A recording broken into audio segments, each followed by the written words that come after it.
পরিবেশ দূষণ, নদী ও খাল দখলের কারণে রাজধানী সহ বিভিন্ন শহরে বৃষ্টির কারণে জলাবদ্ধতা সৃষ্টি হচ্ছে, নষ্ট হচ্ছে পরিবেশের ভারসাম্য। তাই পরিবেশ ও বনজ সম্পদ রক্ষায় নীতিমালা হালনাগাদ নিয়ে প্রধানমন্ত্রীর কার্যালয়ে এই বৈঠক। খাল ও নদী দখলমুক্ত করে দূষণমুক্ত করার নির্দেশ দেন প্রধানমন্ত্রী।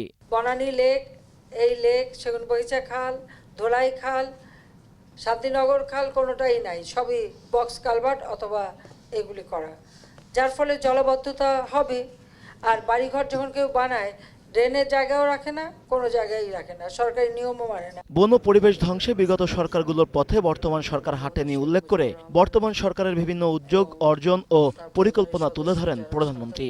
শিল্প কারখানা ও আবাসিক এলাকায় জলাশয় ও ইটিপি গড়ে তোলার নির্দেশ দেন তিনি। প্রত্যেক বাড়ির ছাদের পানি যেন ওই জলাধারে পড়ে, অর্থাৎ বৃষ্টির পানিটা সংরক্ষণ হবে। আগুন লাগলে পানি দেওয়ার মতো আগুন পানি পাওয়া যাবে।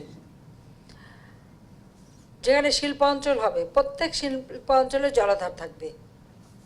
এটা কিন্তু আমার সুনির্দিষ্ট নির্দেশ, এবং যত প্ল্যান হয় আমি নিজেও দেখি, সেখানে জলাধার থাকতে হবে। যতগুলো স্থাপনা হবে তার যে বৃষ্টির পানিটা এসে ওই জলাধারে যাবে।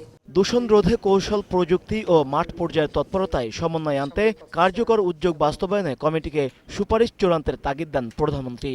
অনুষ্ঠানে কবিগুরু রবীন্দ্রনাথ ঠাকুরের জন্মদিনের শুভেচ্ছা জানিয়ে তার স্মৃতিচারণ ও ভূমিকা তুলে ধরেন প্রধানমন্ত্রী শেখ হাসিনা। কবিগুরু বাংলা ভাষাকে বিশ্ব দরবারে নিয়ে গিয়েছিলেন।